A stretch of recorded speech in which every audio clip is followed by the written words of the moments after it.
સમજો? લ્યો જીજુ પાણી પી લો. પી લ્યો ને બાપા, હું કા ના અરે પાડું? ઓશિકાનું કહું છું, ઓશિકો લઈ લે. સુરત કા ગાયત્રી માં રહેવાનું? ના લા, મોટા વરાછામાં છું. હીરામાં બેહો છો? હીરામાં નથી ડોબા, ડાયમંડ માં છું.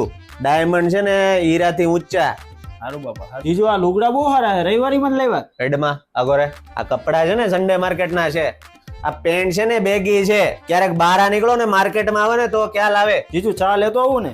ચા તો ખરીદતે, પણ ચા છે ને સુગર ફ્રી લાવજે. મોળી કેટલું શીખવાડવું મારે તમને? એને મોળી નો કહેવાય, એને સુગર ફ્રી કહેવાય. આ નોળિયા જેવા રહ્યા છે સાવ. રોકાઈ જાવ ને જીજુ. એકચ્યુઅલી મને છે ને અહીંયા બહુ ગરમી થાય, એસી વગર ના ચાલે. અમે સુરતમાં છે ને એસી ના હોય ને તો અમે ટેરેસ પર સુઈએ. ધાબા ઉપર? એને ધાબુ નો કહેવાય ડોબા, એને ટેરેસ કહેવાય. પુટ્ટી પીઓપી મરાવી દો બ્રો. હમણાં પૈડ નથી, સૂનો મરાવાનો છે. પૈસા ન હોય તો સ્ટેન્ડ આપી દઉં. સ્ટેન્ડ એટલે? અરે ટેકો મોટા